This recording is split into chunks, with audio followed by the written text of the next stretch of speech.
Bismillahirrahmanirrahim. Assalamualaikum warahmatullahi wabarakatuh.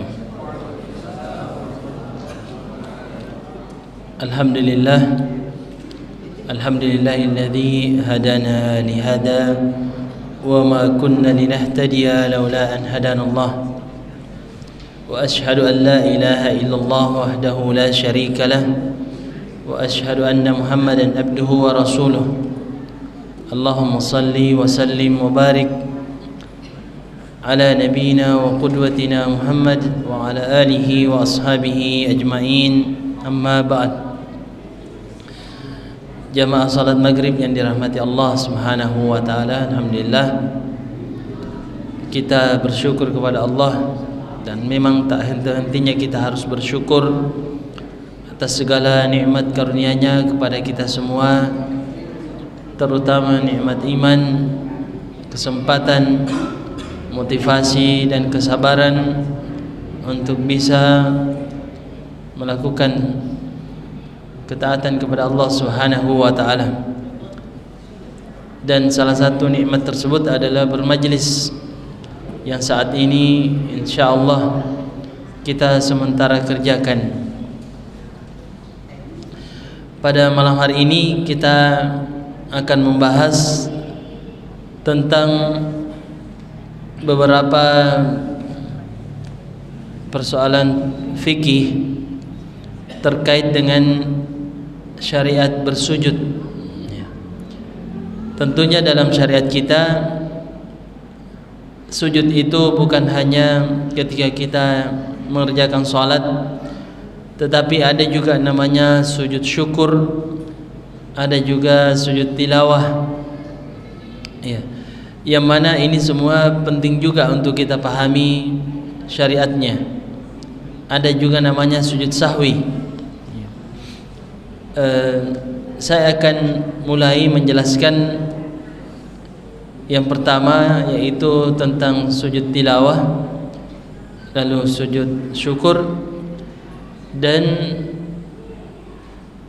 sujud sahwi. Namun pembahasan tentang sujud sahwi ini sepertinya perlu dipraktekkan, ya. Jadi sebentar mungkin saya minta dari jamaah ada yang mempraktekkan beberapa cara melakukan sujud sahwi, ya, karena ada rinciannya, kesalahan-kesalahan yang dilakukan, bagaimana cara menyempurnakannya dengan sujud sahwi itu kadang-kadang kita lupa, ya, sehingga kalau kita langsung melihat biasanya lebih kuat kita ingat. Baik. Tentang sujud tilawah jamaah sekalian, mungkin kita sudah pernah melakukannya, ya. Biasanya di subuh hari Jumat imam membaca pada rakaat pertama surah As-Sajdah, yang mana di dalamnya ada ayat yang ketika kita membaca ayat itu kita disunnahkan menurut jumhur ulama untuk bersujud, ya, kita langsung sujud.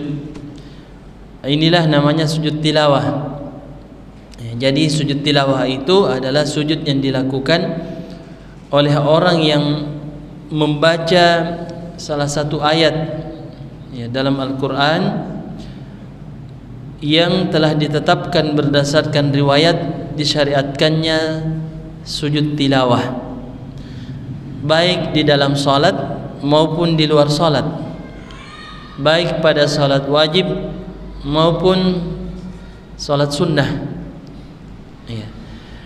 Dan sujud tilawah ini jamaah sekalian kita bisa dapatkan dalilnya dalam Al-Quran dan juga hadis-hadis Nabi, seperti misalnya dalam surah Al-Isra, ya.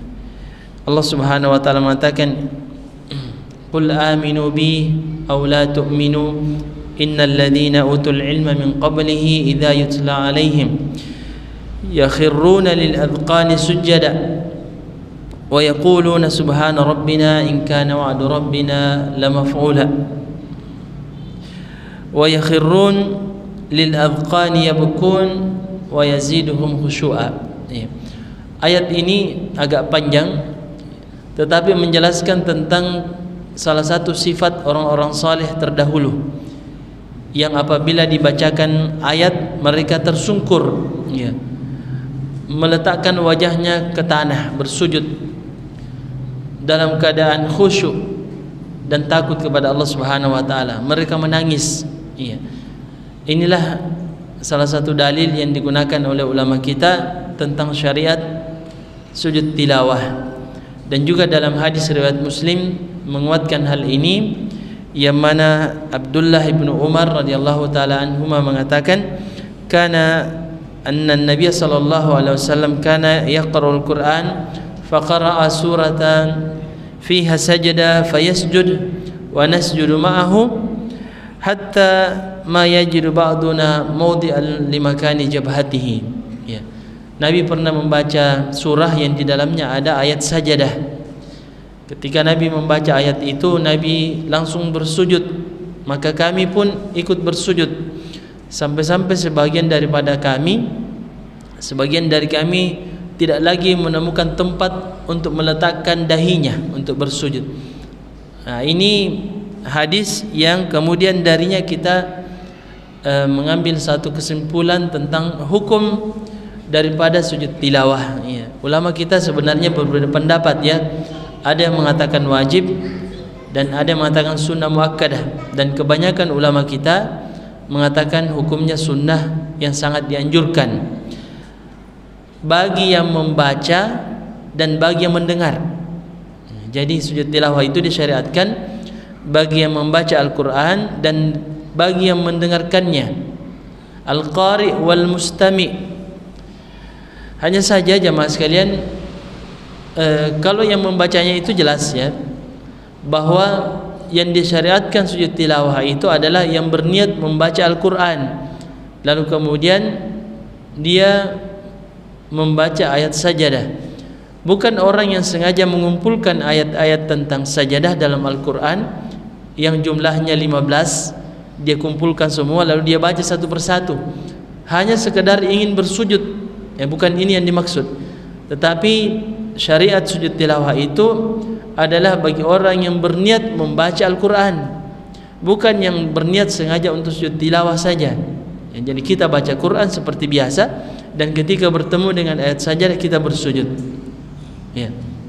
Nah, yang kedua adalah orang yang mendengar. Di sini ada perbedaan antara as-sami'u wal mustami'. Ya, dalam bahasa Arab sebenarnya maknanya sama-sama mendengar, tetapi ada perbedaan dari segi sifatnya. As-sami' itu adalah orang yang tidak sengaja mendengar.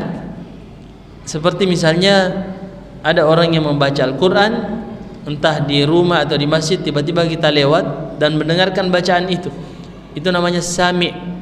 Nah, orang yang seperti ini, andaikan dia lewat lalu tiba-tiba dia mendengar ayat yang dia kenal bahwa itu ayat sajadah, ini tidak disyariatkan untuk sujud tilawah.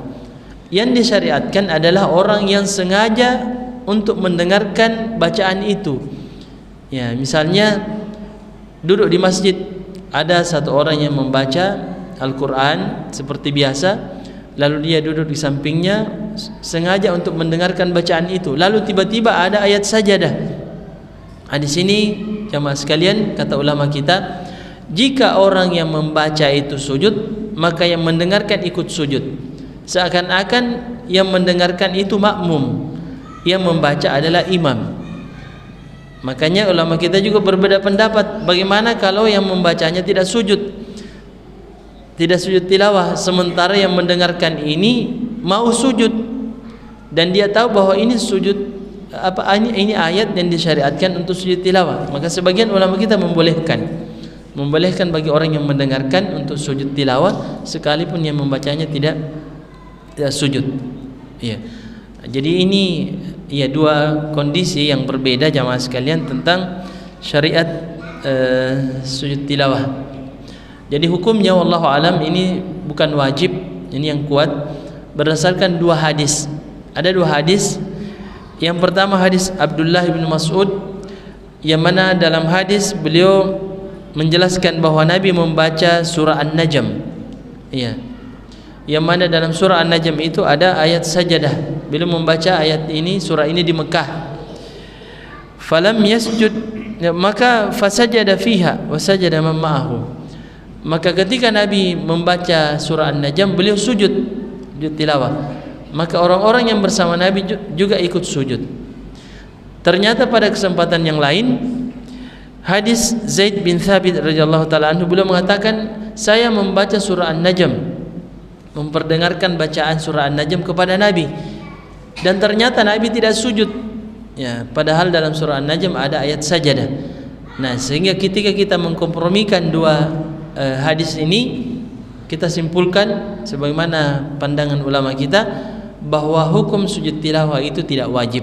Ya, karena Nabi pernah mendengarkan ayat saja dan juga tidak sujud. Nah, ada beberapa poin yang harus kita perhatikan di sini. Pertama, bahwa sujud tilawah itu disyariatkan bagi orang yang berniat membaca Al-Qur'an. Iya, berniat membaca Al-Qur'an, bukan yang sekedar mencari ayat sajadah, dia baca satu ayat lalu dia bersujud, bukan itu. Yang kedua, bahwa sujud tilawah juga disyariatkan dalam salat ketika imam membaca surah yang di dalamnya ada ayat sajadah. Iya, disyariatkan untuk sujud tilawah. Namun ini kata ulama kita hanya pada salat-salat jahriyah, seperti salat subuh, maghrib dan isya, yang mana bacaan imam terdengar. Dimakruhkan sujud tilawah itu pada salat sirriyah, seperti salat zuhur dan asar. Ya, ini jelas saya kira hikmahnya, ya, karena kita tidak mengetahui apakah imam ini bertakbir untuk ruku atau sujud tilawah, apalagi jika jamaahnya banyak. Sehingga sebagian ulama kita mengatakan makruh hukumnya, ya, karena akan bikin kacau jamaah kalau misalnya masjid penuh. Ya. Lalu imam membaca surah, katakanlah surah Al-Alaq, ya, yang mana di dalamnya ada ayat sajadah. Ya. Iqra bismi rabbikal ladzi khalaq. Ya, di akhir-akhir surah ini ada ayat sajadah. Nah, kalau misalnya imamnya membaca ayat sajadah lalu bertakbir untuk sujud, kemungkinan sebagian jamaah mengira itu takbir untuk ruku. Ya, karena tidak ketahuan apa bacaan imam. Makanya dimakruhkan bagi imam yang salat sirriyah untuk sujud tilawah. Kemudian juga jamaah sekalian, pernah disebutkan dalam riwayat bahwa Umar radhiyallahu taala anhu pernah membaca di hari Jumat di atas mimbar surah An-Nahl, yang mana pada surah itu ada ayat sajadah. Kemudian ketika itu beliau turun dari mimbar dan sujud tilawah. Pada pekan berikutnya, pada Jumat berikutnya, beliau membaca lagi surah An-Nahl yang di dalamnya ayat sajadah, tetapi beliau tidak turun lagi untuk sujud. Iya. Lalu beliau mengatakan, siapa yang mau bersujud silahkan, dan yang tidak juga tidak berdosa. Berarti ini juga ada tuntunannya dari sahabat Umar bin Khattab.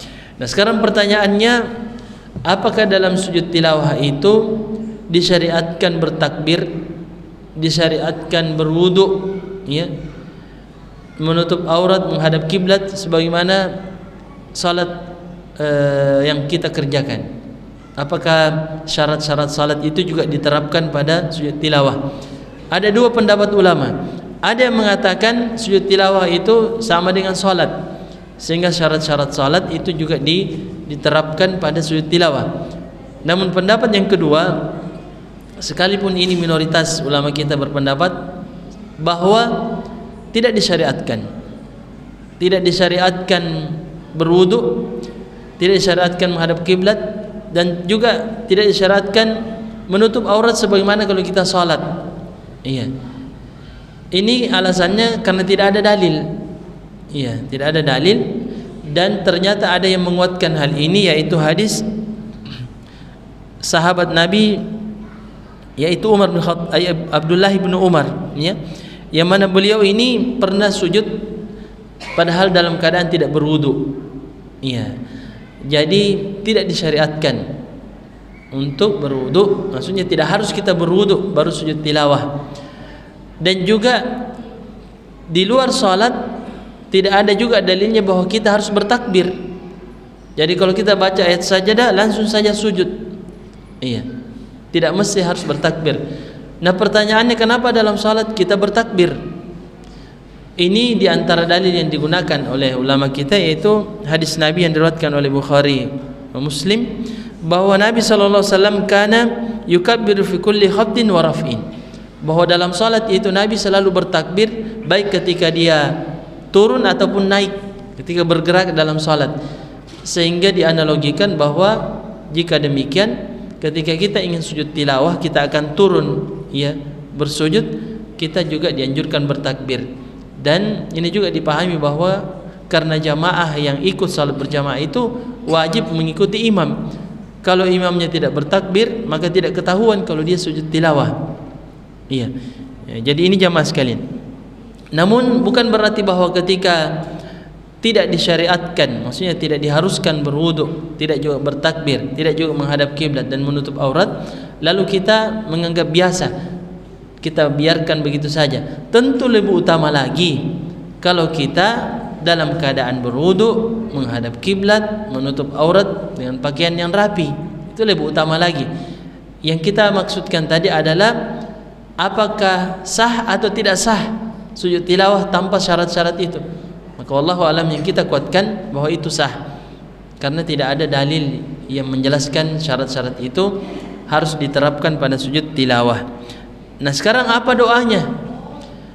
Doanya jamaah sekalian bisa seperti doa yang biasa kita baca ketika kita sujud, yaitu subhana rabbiyal a'la.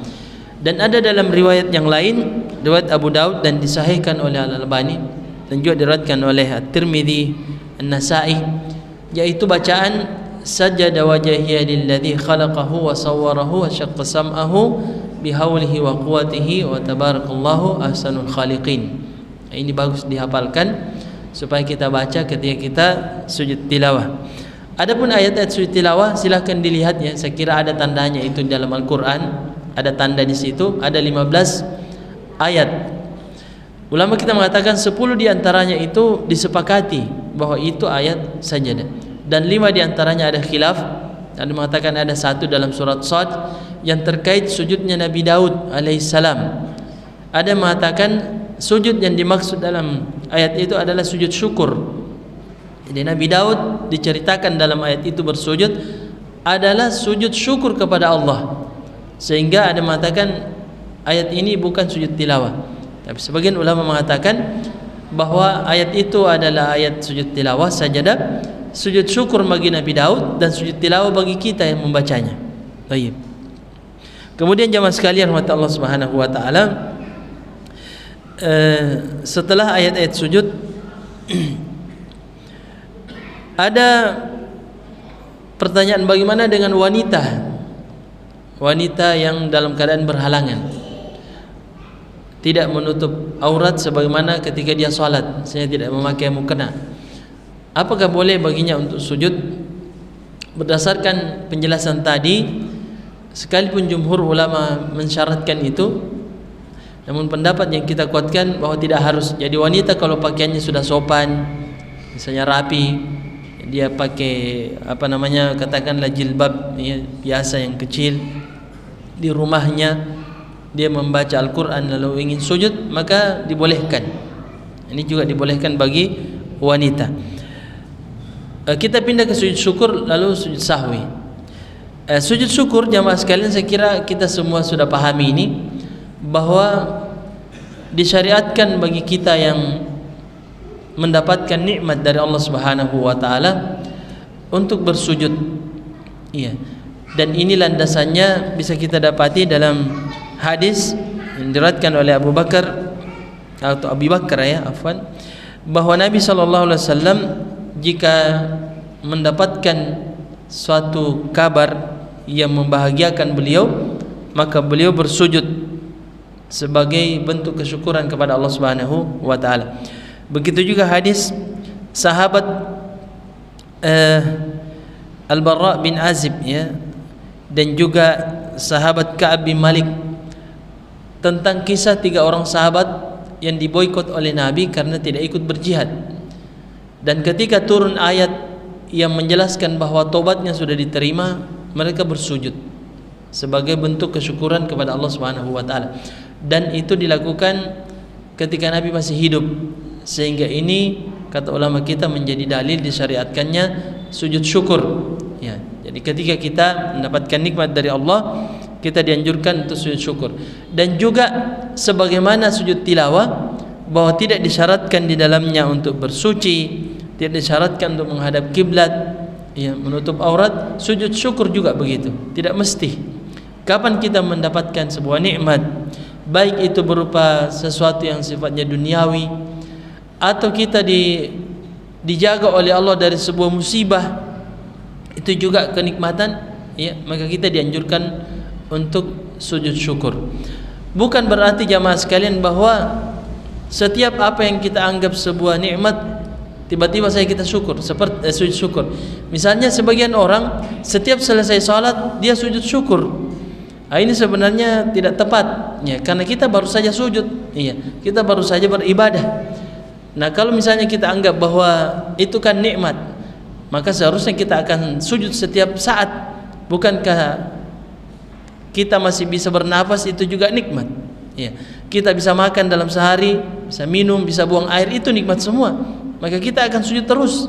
Ya, bukan itu yang dimaksud, ya.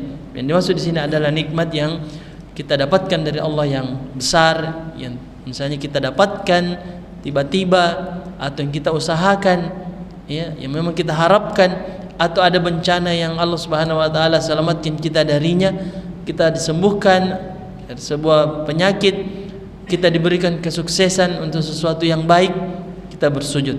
Nah, itu yang kita maksudkan. Nah, jemaah sekalian, kita masuk ke poin ketiga, sujud sahwi. Dan ini yang kita minta supaya dipraktekkan, ya, karena ada beberapa contohnya. Secara singkat jemaah sekalian, sujud sahwi ini adalah sujud yang dikerjakan apabila ada kesalahan yang dilakukan dalam salat. Iya. Sujud sahwi ini disyariatkan pertama irghaman lisyayatin, sebagai bentuk penghinaan terhadap syaitan. Iya. Kenapa? Syaitan itu mengetahui bahwa salat adalah ibadah yang paling mulia. Syaitan juga tahu bahwa kita manusia punya sifat lupa, sehingga syaitan berusaha untuk memanfaatkan kelemahan kita, mengganggu kita dalam salat supaya kita lupa. Namun dengan kesalahan yang dilakukan oleh Nabi, lalu kemudian ada syariat sujud sahwi, maka upaya syaitan itu tidak ada manfaatnya, karena kita tetap bisa menyempurnakan kekurangan dalam salat kita. Ya, jadi ini salah satu faedahnya. Yang kedua tentu faedahnya adalah menyempurnakan yang kurang dalam salat kita, dan bahwasanya sujud sahwi itu syariat. Artinya kalau kita lakukan sesuai dengan tuntunan Nabi, itu akan berpahala. Nah, kapankah sujud sahwi itu disyariatkan? Pada 3 kondisi. Yang pertama adalah apabila kita melakukan kesalahan dalam bentuk kelebihan dalam salat kita. Yang kedua adalah kesalahan karena ada kekurangan dalam salat kita. Dan yang ketiga adalah keraguan. Nah, sekarang kita ingin mengambil langsung contohnya, lalu kita praktekkan. Iya. Kesalahan dalam bentuk penambahan. Iya. Dan yang kita maksudkan di sini adalah hal-hal yang terkait rukun salat. Iya. Kalau ada penambahan yang kita lakukan dalam salat dengan tentunya tidak sengaja, karena kalau sengaja batal salat kita. Yang tidak disengaja, maka kita harus sempurnakan salat kita, lalu kita sujud sahwi setelah memberi salam. Jadi sujud sahwi itu kadang dilakukan sebelum salam, kadang setelah salam. Yang dilakukan setelah salam adalah jika kesalahan yang dilakukan dalam bentuk kelebihan, misalnya lebih rakaatnya, ya, lebih jumlah sujudnya, lebih jumlah rukuknya, maka kita dianjurkan untuk sujud sahwi setelah memberi salam. Baik. Nah, sekarang kita kasih contoh. Misalnya kita lebih dalam jumlah rakaat. Iya. Kita langsung contohkan dalam salat berjamaah. Iya. Apabila imam menambahkan satu rakaat dengan tidak sengaja. Ya, misalnya salat zuhur, setelah rakaat keempat yang seharusnya dia duduk dan tahiyat akhir, ternyata dia langsung berdiri ke rakaat kelima.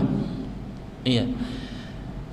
Jamaah sudah menegur, mengucapkan subhanallah dalam keadaan duduk, jamaah tentu tidak berdiri. Kenapa? Karena itu rakaat tambahan. Semua menegur subhanallah, utamanya yang dekat, ya. Tetapi imamnya ini tidak mau duduk. Dia tidak mau duduk. Dia tahu bahwa itu rakaat kelima, tetapi salatnya sah. Kira-kira apa sebabnya? Jamaah sekalian perlu dipahami, ya, bahwa boleh jadi imam menambahkan satu rakaat tambahan, ya, tidak boleh diikuti bagi makmum karena itu salah bagi makmum, tapi benar menurut imam. Kenapa? Contohnya bahwa ternyata salah satu rakaat yang dilakukan oleh imam, ya, ada yang rukunnya dia tidak kerjakan. Misalnya pada rakaat keempat, imam lupa membaca surah Al-Fatihah. Kalau kita tidak membaca surah Al-Fatihah, itu kan membatalkan rakaat itu, baik ketika kita salat sendiri atau jadi imam, kecuali jadi makmum. Nah, ini perlu dipahami, ya. Kalau kita jadi makmum dan kita lupa membaca surah Al-Fatihah, maka tidak perlu diulangi. Iya, perlu ulangi. Imam yang menyempurnakan bacaan imam. Tapi kalau imamnya yang lupa membaca surah Al-Fatihah, misalnya pada rakaat keempat, maka imamnya otomatis akan menambahkan satu rakaat. Sekalipun kita harus tegur dia, kamu subhanallah, dia akan tetap berdiri. Dia tidak mau duduk. Kenapa? Karena memang dia harus tambahkan satu rakaat. Kita jangan ada yang berdiri sebagai makmum. Apakah kita tahiyat akhir lalu memberi salam? Yang benar tidak. Tunggu sampai imam selesai, ya. Nanti setelah imam selesai pada rakaat kelimanya, dia tahiyat akhir, tasyahud akhir, kemudian dia memberi salam, barulah kita ikut memberi salam.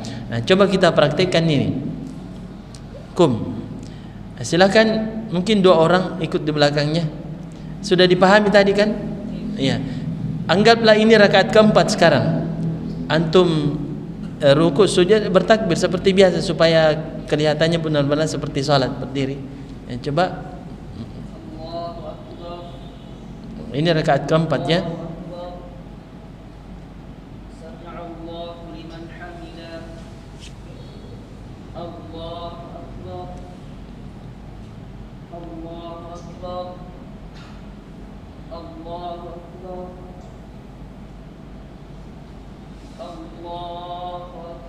Makmumnya menegur.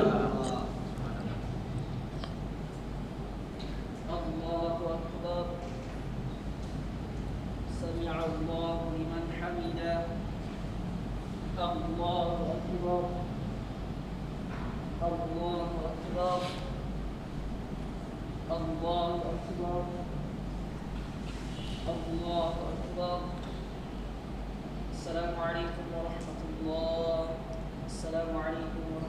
wabarakatuh. Iya, masya Allah. Ya, jadi seperti itu, ya, caranya. Jadi makmum tidak ikut karena itu salah bagi makmum, tapi imamnya benar. Ya. Tapi andaikan imam juga salah, anggaplah bahwa semua rakaatnya itu benar. Jadi rakaat kelima itu betul-betul salah, maka imam tidak boleh melanjutkan. Dia harus duduk kembali. Apa tadi yang dilupa? Sujud sahwinya. Ya. Jadi tadi setelah memberi salam, sujud sahwi 2 kali. Ya, coba sujud sahwi. Ikut.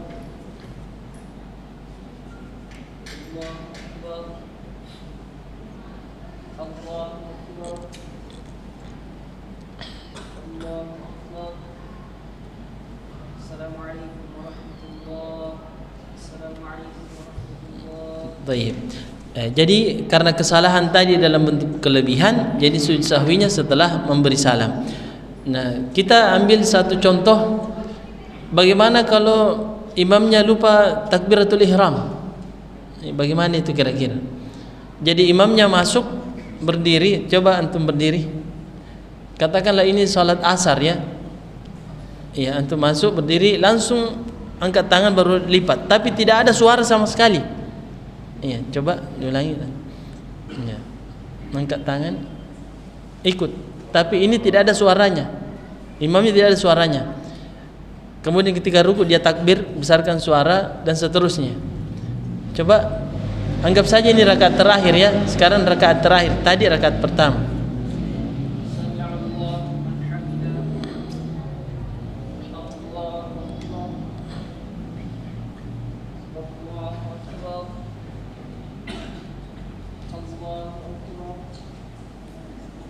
Ini rakaat terakhir. Rakaat terakhir. Antum jamin lagi rakaat terakhir. Anggap saja rakaat terakhir. Duduk tahiyat akhir. Iya. Terus memberi salam. Assalamualaikum warahmatullahi wabarakatuh. Sekarang ada yang misalnya imamnya ingat perasaan tadi saya tidak takbiratul ihram, maka salatnya imam batal. Ya, salatnya makmum tidak batal. Jadi perlu dipahami ya, sengaja atau tidak sengaja takbiratul ihram, salat batal. Karena Nabi mengatakan wa tahrimuhat takbir. Pengharaman salat itu adalah takbir. Artinya kalau orang sudah bertakbir, dan takbir itu bukan mengangkat tangan, bukan juga melipat tangan dan sedada. Takbiratul ihram itu adalah ucapan Allahu Akbar. Mengangkat tangan itu sunnah hukumnya. Meletakkan tangan di atas dada juga sunnah. Jadi kalau ada orang yang salat langsung saja mengucapkan Allahu Akbar, dia berniat takbiratul ihram, tangannya tetap di bawah, salatnya sah. Dan ini antum akan dapatkan di banyak tempat ya. Di beberapa negara itu juga pernah kami alami ya, waktu di Saudi. Dan salah waktu pulang umrah itu imamnya orang dari luar Saudi, dari perjalanan. Imamnya ini dengan beberapa orang makmum bersamanya, rombongannya bertakbir Allahu Akbar, tapi tangannya tetap di bawah ya, takbiratul ihram. Sebagian yang ikut dengan kami tidak mau ikut, kami tetap ikut. Kami paham bahwa memang mengangkat tangan itu sunnah ya, boleh ditinggalkan. Melipat tangan juga sunnah, andaikan dia turunkan tetap sah salatnya, tapi tidak sempurna pahalanya. Iya, tidak sempurna pahalanya, tapi sah atau tidak sah, kita boleh ikut. Nah, jadi seperti tadi itu, karena dia tidak mengucapkan Allahu Akbar, sekalipun dia mengangkat tangan, dia melakukan sunnah tapi tidak melakukan rukun. Namanya rukun kalau ditinggalkan sengaja atau tidak, batal salat kita. Jadi imam harus ulangi kembali salatnya, makmum tidak perlu. Ini sama juga jamaah sekalian, kalau seandainya imamnya setelah selesai salam dia ingat bahwa dia belum berwudu, bayangkan kalau penuh masjid jamaah, ya bagaimana itu?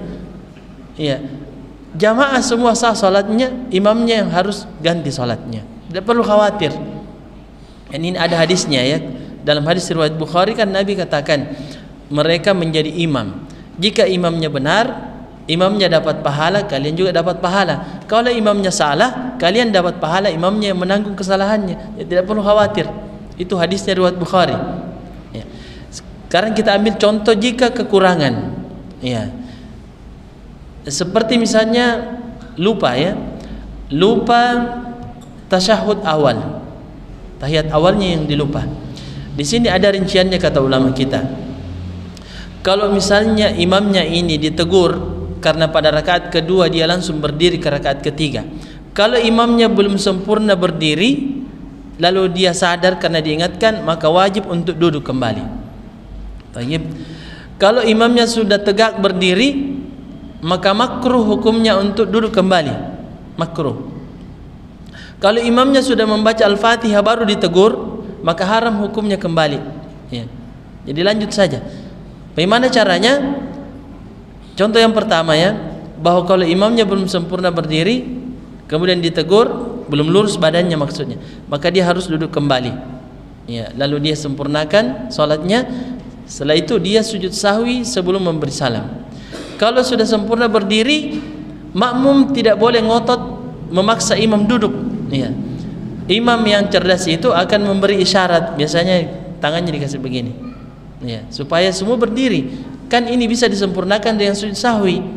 Ya, jadi tidak perlu ngotot, biar Tommy salah imam, yang penting saya tidak salah. Anda yang salah. Ya. Anda harus ikut imam karena bisa disempurnakan dengan sujud sahwi. Ya, karena tasyahud awal itu hukumnya wajib bukan rukun. Nah, ingat ya, tahiyat awal itu hukumnya wajib bukan rukun, kecuali tahiyat akhir itu rukun hukumnya. Kan saya sering katakan, hafal-hafal itu yang mana wajib-wajib salat, yang mana rukun-rukun salat, supaya ditahu bagaimana konsekuensinya kalau ada kesalahan yang dilakukan. Nah, coba kita praktekkan ini. Ya. Contoh yang pertama dulu. Jadi pada tahiyat awal, anggap saja sekarang ini sudah rakaat kedua, tahiyat dalam posisi tahiyat mau sujud terakhir ya. Ini sujud kedua, kemudian langsung berdiri bertakbir supaya yang di belakang dengar ya. Iya. Ini sudah sempurna berdiri. Jadi kasih isyarat supaya yang di belakang berdiri. Iya. Begitu. Jadi di belakang jangan ngotot, berdiri saja. Iya. Anggap saja sekarang turun ke rakaat ketiga salat maghrib ya. Nah, coba.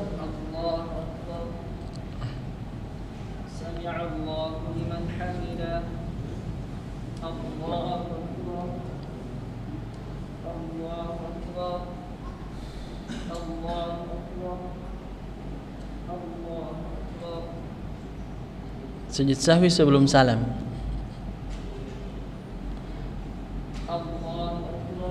Nah, ini sujud sahwinya setelah membaca doa tasyahud.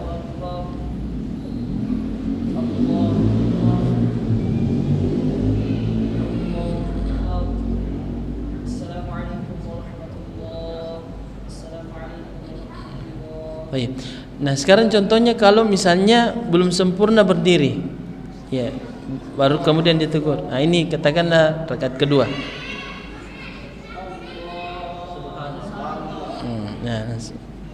Jadi sama tadi akhirnya sama ya. Jadi tahiyat akhir, kemudian sujud dan memberi salam. Nah, sekarang bagaimana kalau setelah mulai membaca surah Al-Fatihah baru ditegur? Misalnya baru ada yang bunyi-bunyi di belakang. Dia kasih kecil suaranya karena ragu misalnya. Subhanallah. Yang di samping juga membantu. Akhirnya semua sepakat dengan subhanallah. Iya. Subhanallah, tetapi sudah mulai baca Al-Fatihah, maka tidak boleh lagi kembali. Iya. Lanjut saja lalu kemudian sujud sahwi sebelum memberi salam. Nah, sekarang jemaah sekalian, ini yang ribet ya, agak rumit ini. Kapan masuk Isya? Masih ada waktu? Ya, masih bisa ya. Iya. Sekarang bagaimana dengan orang yang masbuk? Nah, ini perlu diperhatikan baik-baik ya. Ini ada rinciannya. Orang masbuk yang tidak tahu kenapa tiba-tiba orang sujud sahwi. Iya. Karena dia terlambat. Nah, apa yang dia lakukan? Iya. Nah, jadi kita ambil contoh ya, bahwa andaikan ini salat subuh. Ya, salat subuh. Orang yang masbuk ini bergabung pada rakaat terakhir, dan kesalahan yang dilakukan oleh imam adalah pada rakaat pertama. Katakanlah pada rakaat pertama 2 kali rukuknya. Bisa ya, orang 2 kali rukuk setelah sami Allahu liman hamidah, Allahu akbar, rukuk lagi, padahal seharusnya sujud. Akhirnya yang lain makmumnya langsung sujud, dia rukuk lagi. Bisa saja karena mungkin menghayal imamnya atau bagaimana, 2 kali atau 3 kali sujudnya, itu juga kesalahan. Nah, ini kalau misalnya makmumnya tidak tahu apa salahnya karena dia bergabung pada rakaat terakhir, lalu tiba-tiba imamnya sujud sahwi, maka perlu diperhatikan. Kalau sujud sahwinya imam itu sebelum memberi salam, maka yang masbuk ikut sujud sahwi. Iya, ikut sujud sahwi. Setelah imam memberi salam, barulah dia berdiri menambahkan 1 rakaat kalau salat subuh. Dan setelah itu dia langsung saja memberi salam setelah tasyahud, tidak perlu sujud sahwi lagi. Ya. Kalau misalnya imamnya sujud sahwi setelah memberi salam, maka yang masbuk ini tidak boleh ikut sujud sahwi karena dia juga tidak memberi salam. Ya, dia langsung saja berdiri tambahkan 1. Ya. Nah, bagaimana jika kesalahan yang dilakukan oleh imam itu didapati oleh orang yang masbuk? Iya. Katakanlah kesalahan itu pada rakaat kedua salat subuh. Iya. Makmumnya ini yang masbuk, dia mendapati kesalahan itu. Maka ini juga dirinci, ya. Kalau misalnya imamnya sujud sahwi sebelum memberi salam, maka yang masbuk ini ikut sujud sahwi. Setelah sujud sahwi, imam memberi salam, dia berdiri menambahkan 1 rakaat lagi. Dan ketika dia duduk kembali dan tasyahud akhir, dia sujud sahwi lagi. Jadi yang masbuk ini 2 kali sujud sahwinya. Iya. Lalu setelah itu memberi salam. Kenapa? Pertama, karena dia mendapati salahnya imam. Yang kedua, sujud sahwinya bersama imam itu tidak dianggap sujud sahwinya orang masbuk. Dia hanya mengikuti imam. Karena sujud sahwi itu disyariatkan pada akhir salat. Sementara bagi orang yang masbuk, sujudnya bersama imam itu pada pertengahan salatnya, bukan pada akhir salatnya. Baik. Kalau misalnya antum hafal gitu tadi? Iya. Kalau imamnya sujud sahwi setelah memberi salam, ya, maka yang masbuk ini yang mendapati kesalahan imam tidak ikut sujud sahwi. Iya. Dia tunggu sampai imam selesai memberi salam, lalu dia berdiri menambahkan rakaat kedua. Nanti setelah itu dia tasyahud akhir, memberi salam, baru sujud sahwi 2 kali, baru memberi salam lagi. Berarti kalau kita mau praktekkan ini, ada orang masbuk masuk, ya. Coba antum berdiri. Siapa yang mau masbuk? Tapi yang paham tadi, iya. Tidak paham juga. Nanti saya jelaskan yang pertama. Ya. Nah, coba antum berdiri. Ya, anggaplah tadi, berarti antum berdiri di sampingnya. Itu nanti kita pelajari lagi bagaimana kalau berdua. Jangan dulu masuk ya, sebentar. Jadi anggaplah ini sudah rakaat kedua. Imamnya tadi salah pada rakaat pertama. Ya, salah. Tapi yang masbuk ini tidak tahu, ya, apa salahnya. Nah, pada rakaat kedua, ini sekarang rakaat kedua, ya, katakan sekarang antum berdiri. Kemudian yang masbuk ini bergabung. Iya. Setelah antum tasyahud akhir, antum sujud sahwi, ya, sebelum memberi salam. Iya. Maka yang masbuk ini ikut, tapi tidak perlu lagi sujud sahwi setelah menambahkan rakaat itu. Dan kalau misalnya sujud sahwinya imam setelah memberi salam, yang masbuk ini tidak boleh ikut. Iya, tidak boleh ikut. Bisa dicontohkan, ya, sekarang. Ini rakaat kedua. Silakan masuk, bergabung. Iya.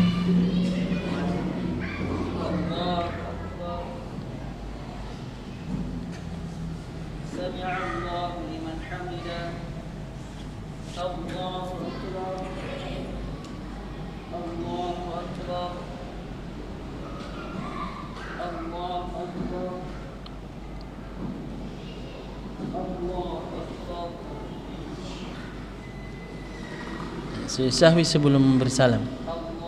Ikut juga.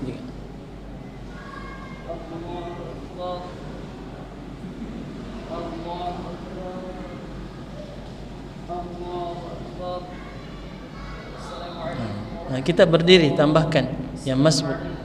Ayo. Nah, jadi bagus ya. Jadi yang masbuk itu nanti berdiri bergerak kalau sudah selesai memberi salam.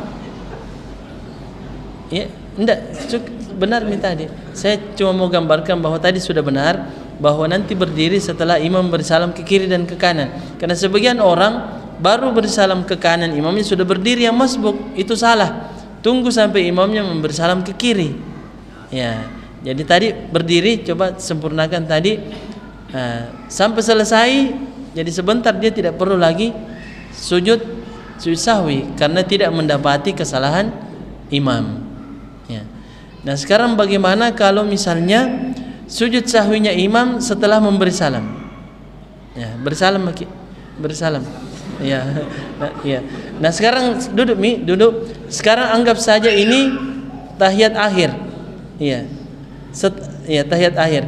Kita masbuk ya. Kita memberi salam bersama dengan 2 orang ini, lalu sujud sahwi 2 kali. Maka kita jangan ikut sujud sahwi. Apalagi bersalam, jangan. Tunggu saja baru berdiri, atau bisa langsung berdiri setelah memberi salam. Coba beri salam. Assalamualaikum warahmatullahi wabarakatuh. Nah, seperti itu. Selesai. Jadi yang masbuk ini tidak ikut. Iya. Nah, iya. Iya. Lanjut sampai selesai kita. Iya. Iya. Iya. Begitu ya supaya ada gambaran. Nah, sekarang kita ambil contoh ketika yang masbuk mendapati kesalahan imam. Iya. Tadi itu dia tidak dapati ya, tidak tahu salahnya. Sekarang kita ambil gambaran bahwa yang masbuk ini dia dapati salahnya imam. Iya, katakanlah salat subuh, ya. Pada rakaat kedua imam berdiri ke rakaat ketiga padahal salat subuh, sehingga ditegur. Ya, ditegur dan tidak apa-apa sempurna berdiri karena nanti duduk kembali ya, tidak mungkin dilanjutkan. Yang datang ini masbuk ya karena mendapati kesalahan imam ya, maka perhatikan kalau imamnya sujud sahwi sebelum memberi salam, kita juga ikut sujud sahwi, ikuti imam. Setelah imam selesai sujud sahwi dan memberi salam, kita tambahkan, selesaikan rakaatnya, lalu sujud sahwi lagi sebelum memberi salam. Bisa dipahami itu? Ya, coba dipraktikkan. Jadi kita berdiri nih, bagus diperlihatkan salahnya. Iya, berdiri. Nah, kita mundur dulu, masbuk. Ya. Katakanlah ini rakaat kedua salat subuh.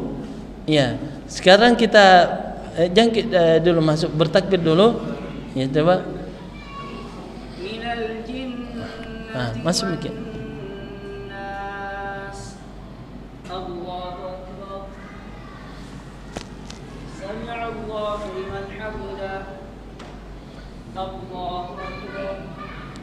Ya, ini sudah rakaat kedua salat subuh ya. Iya.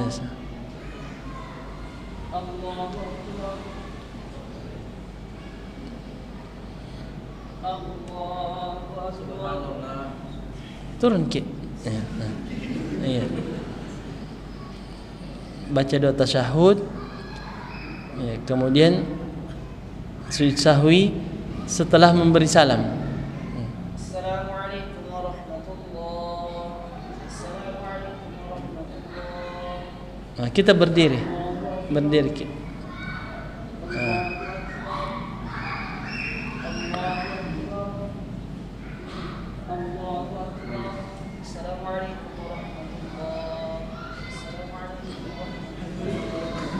Sebentar kita sujud sahwi ya, selesaikan baru sujud sahwi. Ya.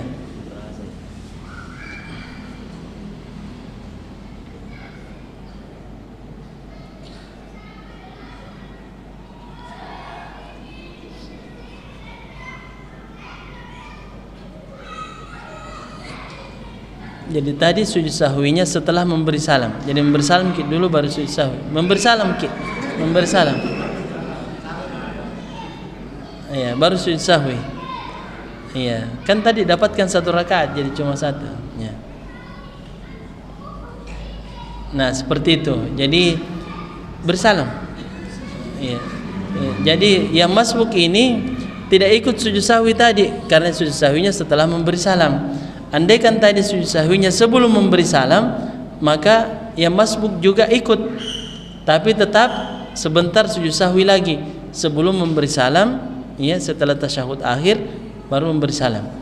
Ya, saya kira seperti itu ya, mudah-mudahan bisa dipahami jamaah sekalian bagaimana cara sujud sahwi bagi kita yang masbuk. Jadi memang harus dilihat ya, kadang-kadang kita lupa. Nah, barakallahu fikum, saya kira demikian. Kalau ada yang mau ditanyakan silakan. Gimana umpamanya jika ada imam yang salah mungkin 3 rakaat tapi selesai tidak sujud sahwi, kita informasikan pada saat di luar masjid, imam tadi kurang rakaatnya bagaimana? Iya, jadi kata ulama kita kalau kurang rakaatnya diperhatikan ya. Kalau jaraknya masih dekat, katakan kita masih duduk begini, ya, baru ada yang ingatkan bahwa tadi itu salat asarnya cuma 3 rakaat dan yang lain ini sepakat bahwa memang begitu perasaannya, maka tambahkan saja 1 rakaat. Caranya kita harus takbiratul ihram dulu, tambah 1 rakaat. Setelah tambahkan 1 rakaat, maka kita sujud sahwi sebelum memberi salam. Seperti itu. Nah, bagaimana kalau nanti diingat setelah pulang ke rumah? Iya. Sampai di rumah ada yang telepon imam 2-3 orang. Sudah mulai resah di rumah. Iya, tadi kayaknya 3 rakaat aja Pak Ustaz. Ya, nelpon lagi yang lain. Bagaimana kita kembali ke masjid? Jawabannya ulangi salat kita. Iya, ulangi salat kita. Tidak boleh cuma 1 rakaat. Apalagi kalau sudah pernah batal wudhu kita. Jadi karena ini kata ulama kita sudah lama jaraknya, mungkin sudah batal wudhu kita ulangi dari awal. Tentu tidak mungkin kita kembali ke masjid. Ya, karena orang akan heran kenapa 2 kali salat asar ini, salat saja di rumah, ya, salat seru. Tapi diulangi karena itu salah, batal tadi salatnya. Dan jangan lupa sujud sahwinya, ya. Karena itu kekurangan, maka sujud sahwinya sebelum memberi salam. Wallahu taala a'lam. Kalau kita balik ke masjid yang mana imamnya juga di situ tidak paham, jamaah juga tidak paham, kita yang mengetahui bahwa di situ ada kesalahan. Sebenarnya semua bersepakat bahwa kita ada kesalahan, tapi imamnya tidak tahu kalau di situ ada apa? Sujud sahwi. Bagaimana posisi kita sebagai imam, apakah salam saja dan tidak sujud sahwi? Otomatis kalau sama-sama tidak paham begitu Ji. Iya, tidak ada yang bilang-bilang. Iya, mungkin dia akan ingatkan tapi tidak tahu apa-apa, ya begitu itu. Makanya harus belajar. Iya, yang paham tentang sujud sahwi akan bicara. Dia akan bilang biasanya itu sujud orang 2 kali. Nah, mungkin dia akan sampaikan. Tapi kalau semuanya tidak paham pasti diam semua Ji. Iya. Jadi pentingnya belajar, ya, saya kira begitu. Perlu diarahkan datang ke sini belajar. Atau kita yang sudah paham malam ini diajarkan, disebarkan ilmunya ini, bahwa ada tuntunan dari Nabi bahwa kesalahan itu tidak perlu dikhawatirkan, ada caranya disempurnakan. Saya kira demikian jamaah sekalian, mudah-mudahan bermanfaat. Kita cukupkan. Subhanakallahumma bihamdik, asyhadu an la ilaha illa anta, astaghfiruka wa atubu ilaik. Walhamdulillahirabbil alamin. Assalamualaikum warahmatullahi wabarakatuh.